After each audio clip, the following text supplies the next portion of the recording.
Bonsoir à toutes, bonsoir à tous. Soyez les bienvenus à ce webinaire spécial 8 mars 2024. C'est la Journée internationale de la femme et aujourd'hui, nous avons un sujet spécial. Nous allons voir la blockchain au service de la femme. D'accord? La blockchain au service de la femme. Et nous allons prendre l'exemple de notre projet actuel qui est le projet de la blockchain sport. Comment est-ce que la blockchain fonctionne et comment est-ce que la blockchain peut servir à booster, à donner aux femmes une certaine autonomie financière et permettre aux femmes de jouer un rôle spécial et peut-être même un rôle capital dans l'évolution, dans le développement de leur localité, de leur pays respectifs. Tout cela, nous allons voir aujourd'hui. Moi, c'est Daniel Ouedraogo de la chaîne CQFin5 sur YouTube. Et comme déjà annoncé, c'est le 8 mars et nous voulons fêter avec nos mères, nos sœurs, nos épouses leur journée tout en les félicitant et en leur souhaitant plein succès en tant que femmes et surtout plein succès en tant que partie intégrante de la communauté et de notre monde. Bien, alors, la chaîne CQFin5 a pour vision d'aider tous nos abonnés afin que pas à pas, chacun puisse atteindre la sécurité financière. Et quand on regarde les statistiques, on voit que les femmes spécialement sont beaucoup menacées de la pauvreté. C'est vrai que quand on parle de cela d'une façon générale, il y a certains pays, il y a certaines régions du monde où on ne peut pas comprendre cette phrase-là. Mais c'est vrai que pris d'une façon générale, il y a beaucoup de femmes qui sont en dessous du seuil de la pauvreté pour plusieurs raisons. Pour plusieurs raisons. Et voilà une opportunité, selon nous, au travers de ce projet que nous voulons promouvoir en tant que CQFin5 pour donner surtout à nos abonnés femmes la possibilité de découvrir des options, des possibilités pour leur développement financièrement parlant et surtout pour l'impact positif dans leur famille et dans leur entourage. Alors, CQFin5 est joignable à daisy.info, cqfin5@gmail.com ou bien par les commentaires, vous pouvez naturellement aussi nous contacter. Je l'ai déjà dit plusieurs fois, c'est le 8 mars et le thème de 2024, c'est investir en faveur des femmes, accélérer le rythme, accélérer le rythme. C'est le thème officiel de l'ONU, des Nations Unies, à l'occasion de cette journée de la femme. Et nous voulons voir aujourd'hui, dans un exemple particulier, comment c'est peut-être possible d'accélérer le rythme de croissance économique pour une femme au travers de la blockchain. Regardons déjà un peu quelques chiffres, quelques statistiques sur la situation des femmes. Il y a beaucoup de choses qu'on peut dire. Vous remarquerez que naturellement, deux statistiques ne peuvent pas, comment on appelle ça, être représentatifs de tout ce qu'il y a à dire, mais c'est juste deux éléments vu le temps et vu notre cadre ici. Il y a 327 millions de femmes dans le monde qui ne possèdent pas de téléphone mobile. Bon, on dirait peut-être dans certains pays de smartphone, d'accord, ou peut-être même pas de téléphone, voilà, de téléphone portable, d'accord. Et donc ça, naturellement, c'est un problème parce que cela limite l'accès aux femmes à des opportunités économiques et éducatives. Et ça, c'est un problème réel, d'accord. Quand on parle de 227 millions sur toute la population de plusieurs milliards, ça semble peut-être pas beaucoup. Mais attention, on parle ici de femmes qui sont en âge de posséder, des femmes matures qui peuvent impacter leur économie et qui peuvent aussi s'éduquer, malheureusement, qui n'ont pas cet accès-là. Ce qui est aussi intéressant, c'est que 25%, ça semble être un contraste, mais je pense que c'est là où on voit un peu la pertinence et l'instrument que les femmes enfin, l'impact que les femmes peuvent apporter dans cet instrument de la technologie. 25% des projets de blockchain sont dirigés par des femmes. Est-ce que vous comprenez ça? C'est-à-dire qu'un quart des projets de blockchain, ce qui est une technologie relativement nouvelle, 25% de cela, de ces projets-là, sont dirigés par des femmes. Juste pour dire que le peu de femmes qui a accès à la technologie a un potentiel.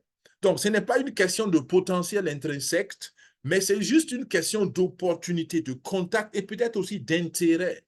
Peut-être que les femmes ont moins d'intérêt pour ces choses. Mais vous voyez que le peu de femmes qui a un intérêt a bel et bien montré qu'elles ont le potentiel d'être dirigeantes, d'avoir un impact très notoire. Alors, nous continuons. La blockchain, c'est quoi? Le thème, comme je l'ai dit, c'est investir en faveur de la femme et accélérer le rythme d'investissement.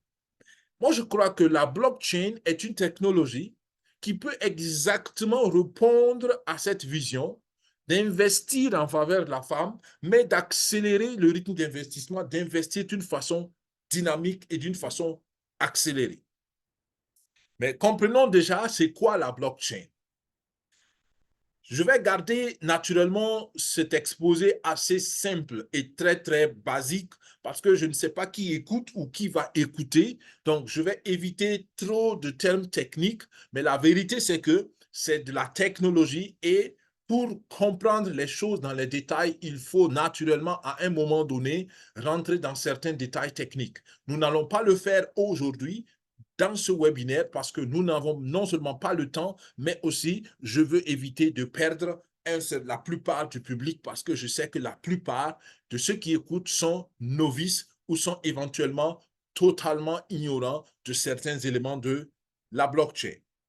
Alors, la blockchain, je vais vous donner 3 éléments que vous pouvez garder pour décrire pour vous la blockchain d'une façon simple, mais aussi d'une façon très pertinente. Premièrement, quand on parle de blockchain, pensez à décentralisation. La blockchain, par définition, est un concept, une technologie décentralisée. On va définir ça tout à l'heure. Ensuite, pensez à immuable. Immuable, c'est un autre mot pour dire inchangeable. On ne peut pas changer, on ne peut pas modifier. Ce qui est là est là, ce qui est créé reste tel. Ensuite, pensez à transparente. La blockchain est transparente. Tout est clair, tout est visible, tout est accessible, on ne cache rien et personne ne dévance les autres dans la primeur de l'information. Tout le monde voit tout et tout est clair et visible. Allons dans les détails. Qu'est-ce que ça veut dire décentralisé? La blockchain est décentralisée. Ça veut dire d'abord qu'aucune autorité centrale ne contrôle l'ensemble du réseau de blockchain. Et ça, c'est déjà intéressant, surtout pour les femmes. Parce que la plupart des zones ou des régions où les femmes ont un accès très limité à la technologie, cela est dû à un contrôle centralisé de quelque chose, d'une structure.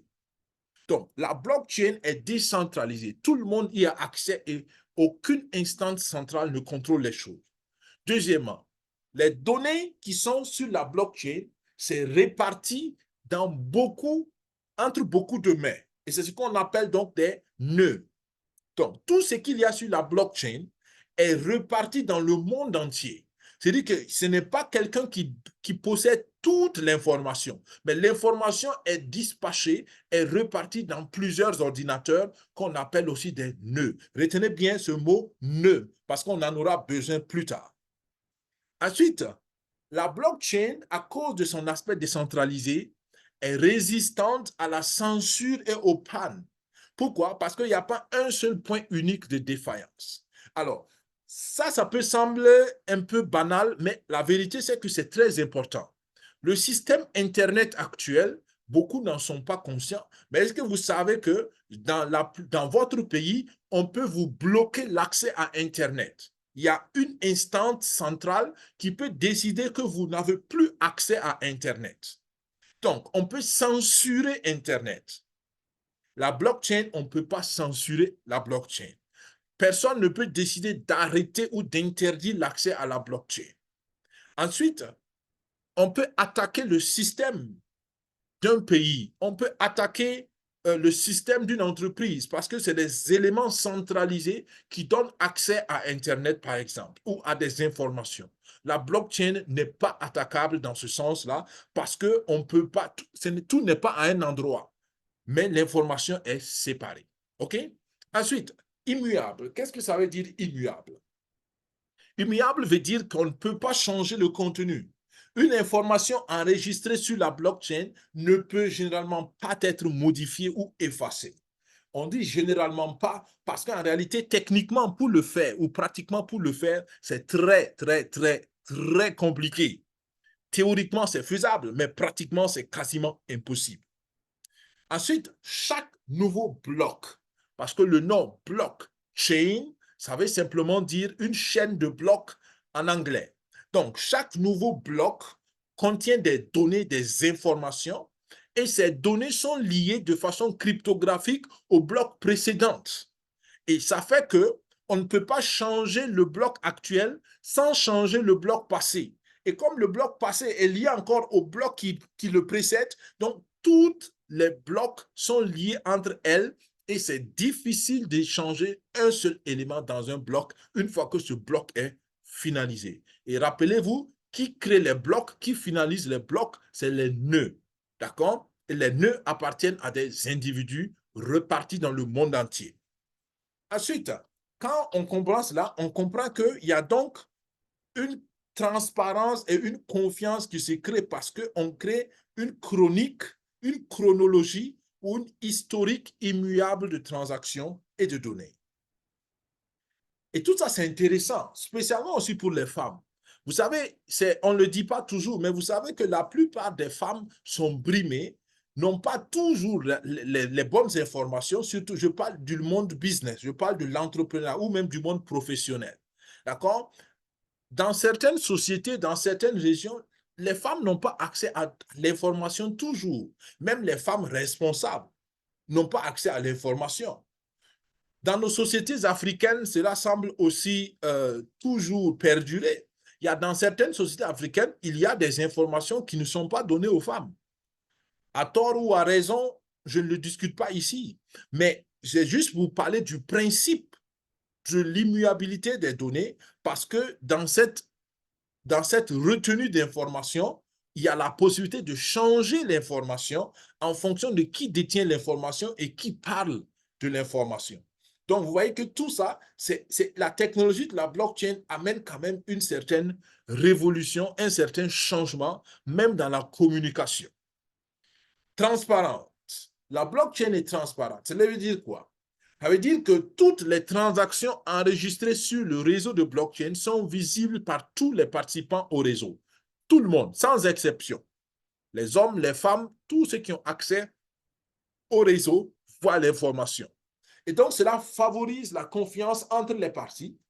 Ça réduit le risque de fraude. C'est un peu ce que je commençais à développer tout à l'heure.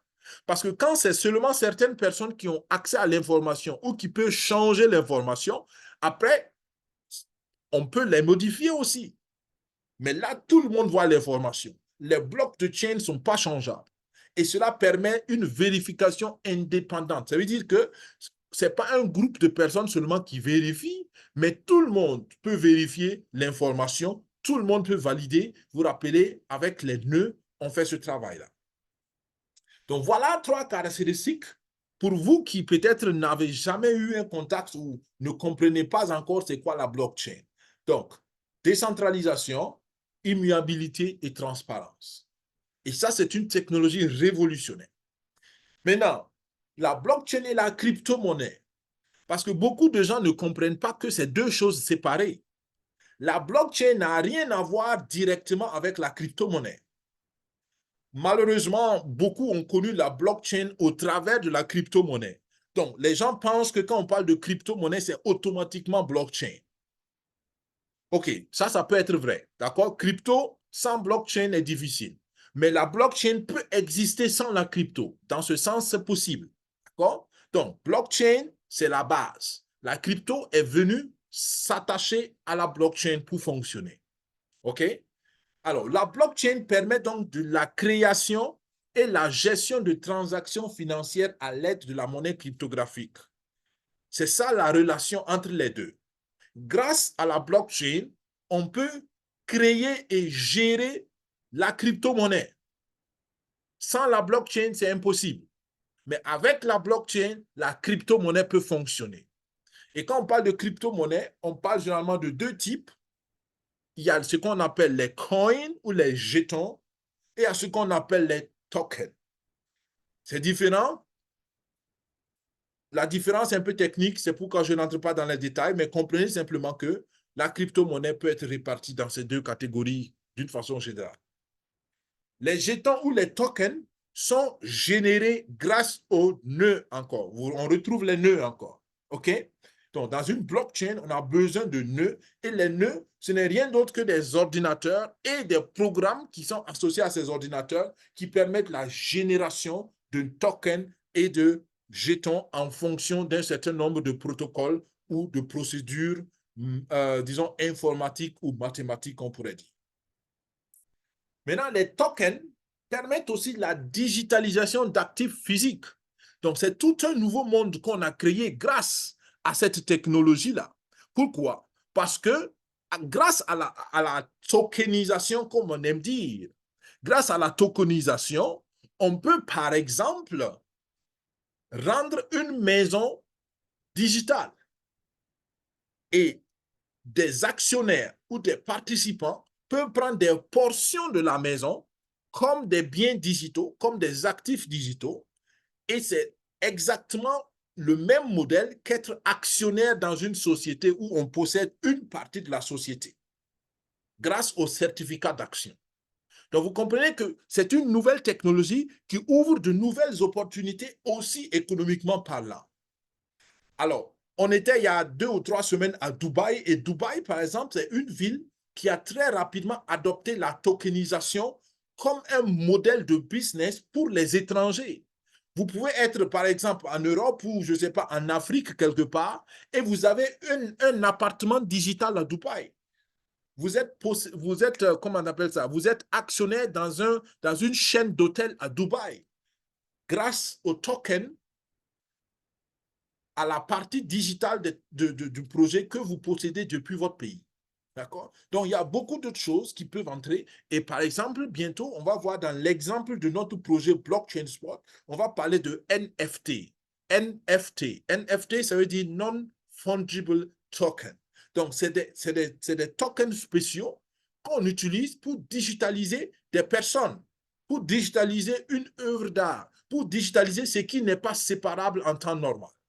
D'accord? Si vous faites un hôtel, vous pouvez prendre une chambre et puis voilà, séparer la chambre, dire voilà, j'ai un appartement dans l'hôtel et je peux par exemple prendre une action sur un appartement. Mais si vous prenez par exemple un joueur, un sportif ou une œuvre d'art, vous ne pouvez pas diviser l'œuvre d'art physiquement, mais vous pouvez tokeniser l'œuvre d'art et utiliser ce qu'on appelle des NFT pour donc rendre cette personne ou cette œuvre d'art séparée, fractionnable.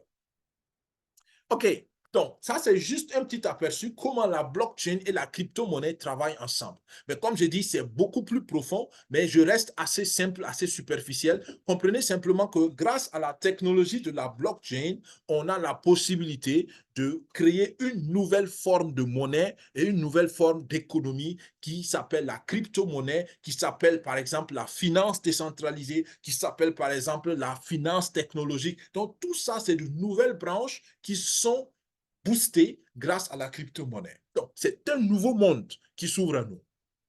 Et encore une fois, les femmes peuvent bénéficier de ces technologies-là. C'est une nouvelle chance pour les femmes d'apprendre des choses que tout le monde apprend. Parce qu'en ce moment, il n'y a pas que les hommes ont dévancé, il n'y a pas que... Non, c'est nouveau et c'est nouveau pour tout le monde. Tant les femmes que les hommes, toute personne qui s'y intéresse peut avoir la chance d'être un expert, d'être bénéficiaire des rendements, des revenus qui y sont attachés. Ensuite, comprenez très bien que la blockchain peut être une source de revenus passifs, durable et solide. C'est ce qui est important. Et c'est avec ça que je vais petit à petit conclure cette première introduction sur la blockchain comme un instrument au service de la femme et de l'humanité. La blockchain permet d'avoir des sources de revenus durables. La blockchain permet d'autonomiser les femmes et même toute autre personne qui apprend à l'utiliser. Donc, comme je l'ai dit tout à l'heure, c'est un nouvel instrument, c'est une nouvelle technologie et c'est le moment de saisir cette technologie, c'est le moment d'apprendre cette technologie. Ensuite, la blockchain pour tous les sceptiques et pour toute personne, tous ceux qui pensent, oh, c'est bien, mais attention, ça, c'est pas sûr que ça va durer. Je peux vous dire que la blockchain est inarrêtable. Elle a commencé et elle ne va plus s'arrêter. Vous savez, il y a une citation assez intéressante en allemand. Je vous donne juste l'esprit de la citation. Il y a eu un grand empereur, ou disons, voilà, un grand euh, roi qui a régné sur le royaume de Prusse, donc qui comportait aussi l'Allemagne. Et quand la première voiture, quand ils ont commencé à produire les premières voitures, cet empereur a dit non, la voiture est un phénomène passager. C'est-à-dire que la voiture ne va pas durer. Lui, il fait confiance au cheval. Il fait confiance à la voiture attelée à cheval. Parce que c'est ce qu'on connaissait. Parce que c'est ce que tout le monde utilisait. Et voilà, selon ton niveau social, tu avais naturellement des chevaux de race, tu avais un chariot très, très sophistiqué, très luxueux.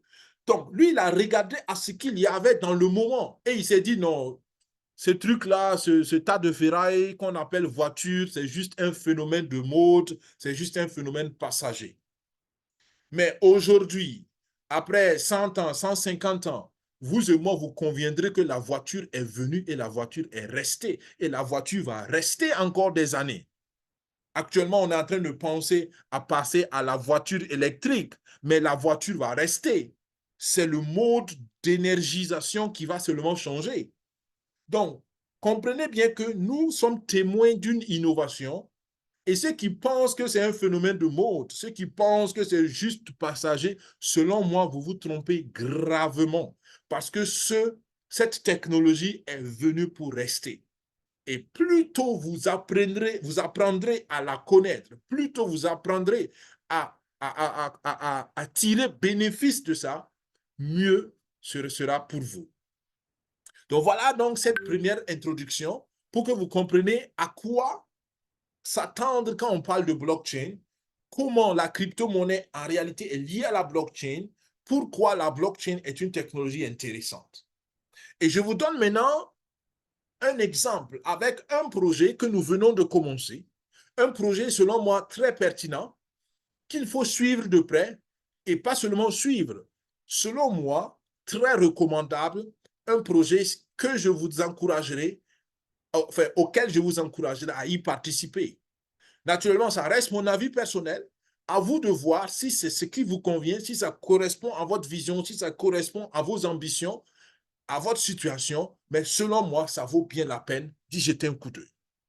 Et ce projet-là, ça s'appelle Blockchain Sport.